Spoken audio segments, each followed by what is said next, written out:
So, hey, if you're supposed to be at work at 8 o'clock or so, you are late. And we got bumper to bumper on 25 South at the I-70 interchange and a fender bender on East Colfax, so you better beware. Well, it looks like another summer Monday in the Mile High City. Beautiful this morning, high near 90, and a chance of dribbles and thunder bumpers in the PM. Now here we go for 10 in a row.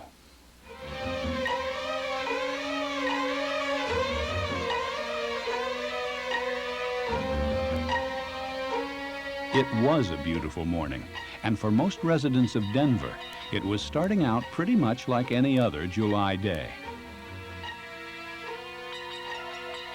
But on the city's outskirts, after nearly a decade of work, a group of researchers from MIT's Lincoln Laboratory and the National Center for Atmospheric Research were readying a new Doppler radar wind shear detection system for its 9th day online.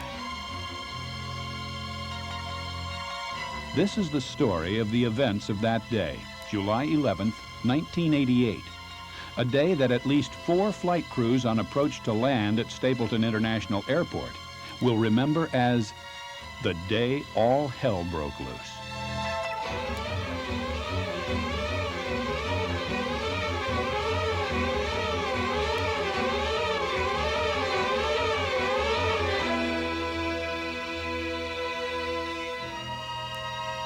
Where to start the story?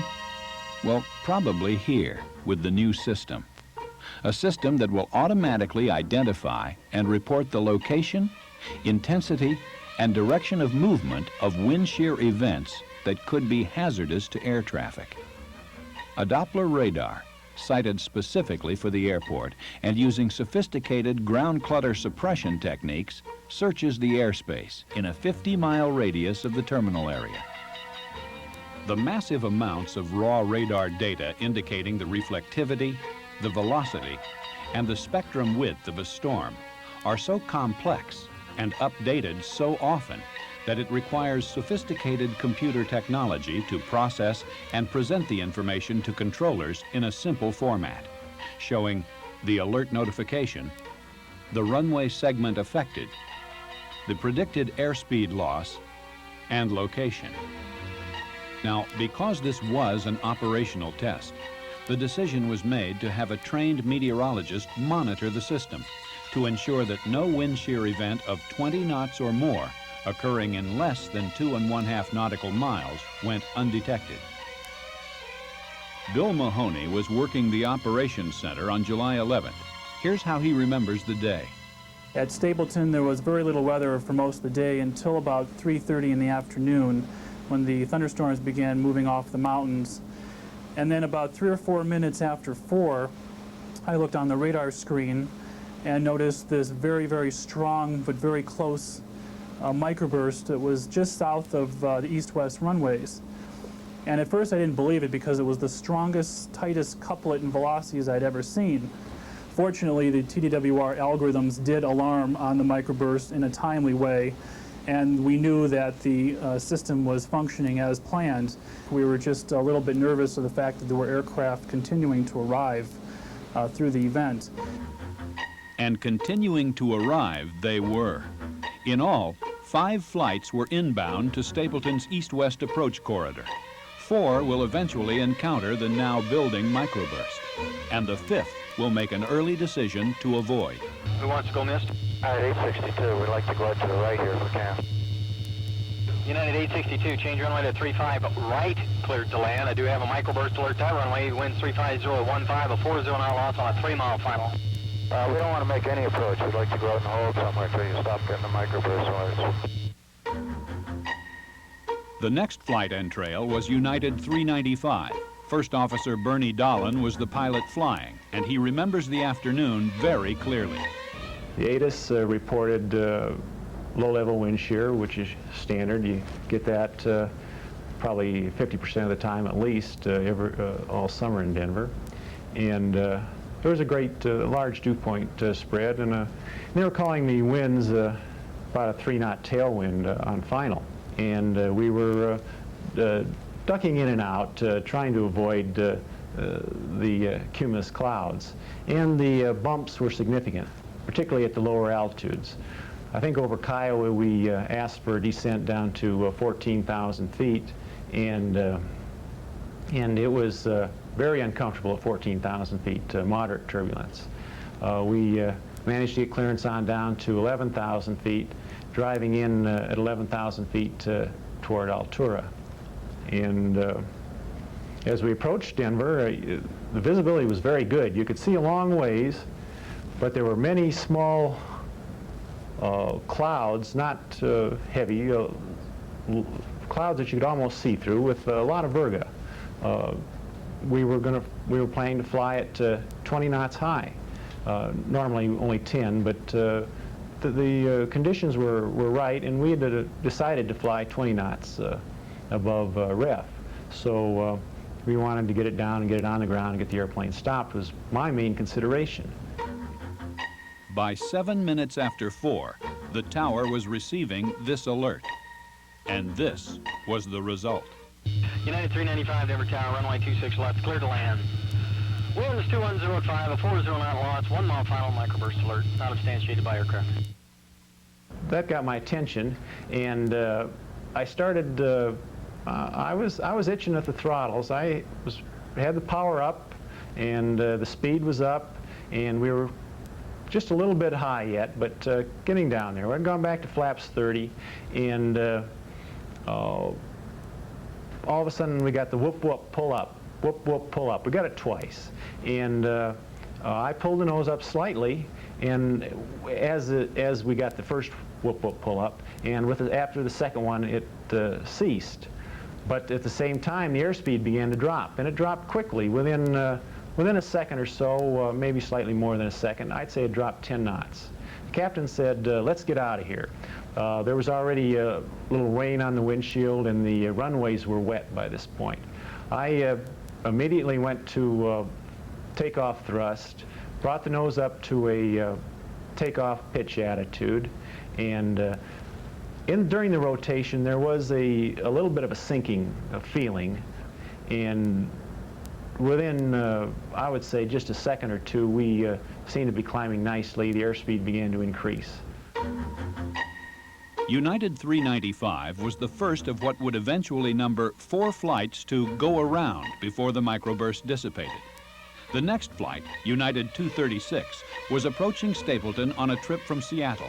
Captain Jerry Bear picks up the story. And as we approached the marker, coming up, we had everything done, and the approach speed that day was 140 knots. So as we come down, the co-pilot was flying. He slowed to 140 knots. We started down, and I could see virga coming out of the cloud. And most pilots looked and said, well, you know, let's put on 10 more knots for Grandma, you know, or whoever you want to put the speed on. So I asked Dan to put on another 10 knots of speed, which we did.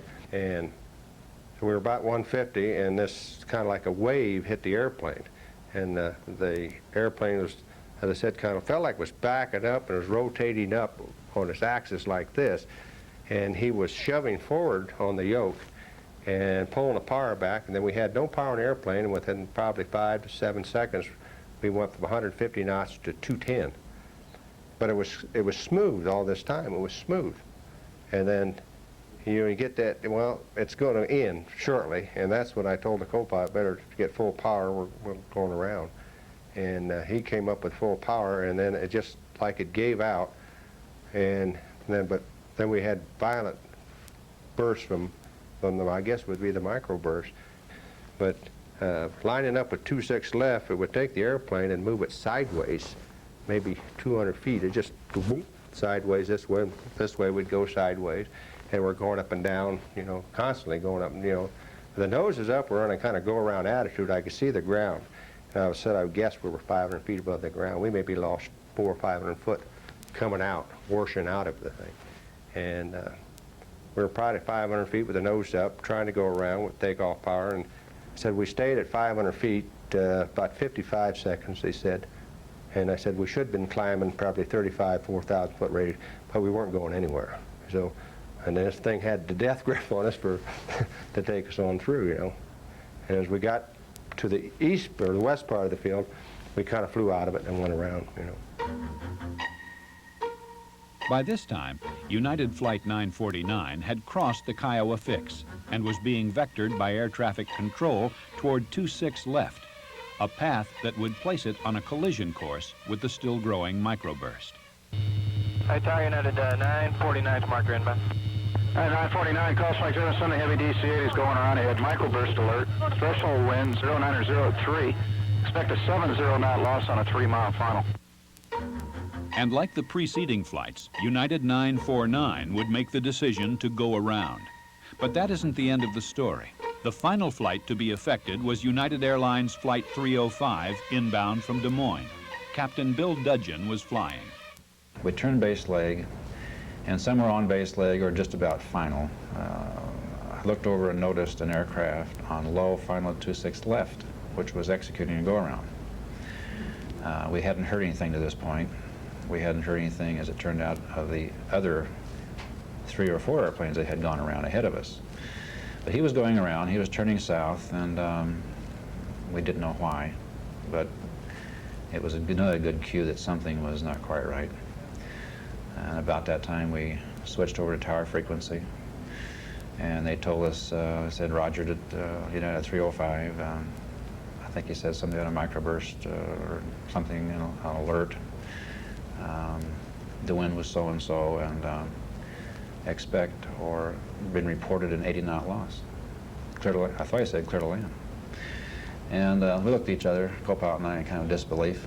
And we didn't say anything. We just keyed the mic and said, would you repeat that? Did you mean 8-knot loss or something like that? Because we understood it to mean 8 knots. It couldn't be 80 knots. And he said, gave us the same message again, and I said, expect an 80-knot loss. And so he says, what are your intentions? So, well, we're going to go around. That's our intentions, and we did. We executed go around, pushed the throttles up, flaps 15, gear up, and because at that point we had no airspeed loss, except we just couldn't slow the airplane down. We had just the opposite. We had no altitude loss, and so we did a standard go-around procedure, and we had just about got the flaps up to 15 and was into it when we started getting some turbulence, probably moderate or so. It shook pretty good for probably until we was in our turn to the north. And so we went around. We were 1,000 feet AG, that'd be about 6,500 feet. Our go-around altitude was 7,000 feet. And normally, with that airplane, an advanced airplane, I believe, when you shove the power up like that, you're going to pop up to your altitude real quick. But we didn't.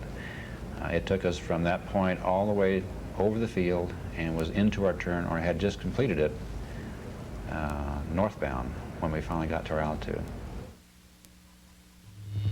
Yeah, 305, continuing right turnaround now, heading 010. Grounding 010, United 305.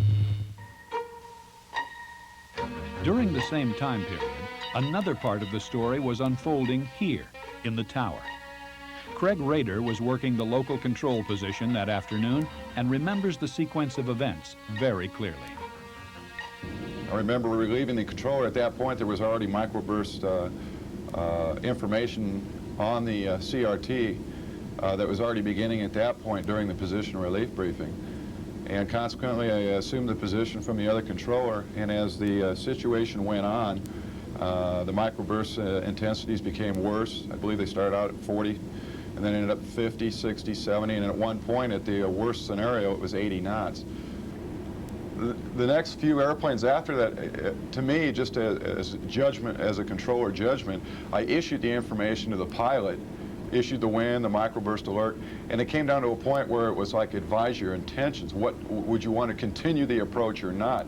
I felt at that point that maybe rather than just issuing them a landing clearance, where if they wanted to land, I certainly would have, to where I wanted to more make a point that there was something out there. We've had all these go-arounds. It was obvious to them, because we were running visual approaches that day, that everybody was going around, to where I was going to give them another option, to where, you know, if you don't want to continue the approach, that's fine, we'll do something else. And that's the way that's kind of the way that it went as the situation progressed and got worse and worse. It's a good system. I like it. It's definitely a lot better than what we had. Overall, The microburst delayed air traffic for a total of slightly more than 30 minutes. But with the exception of some bumpy rides, no one was the worse for wear.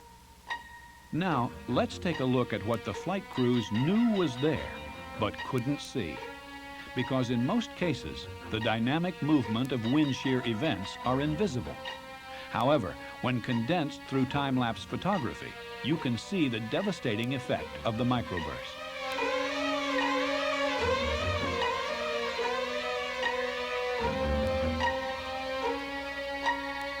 And now, another look at the same microburst.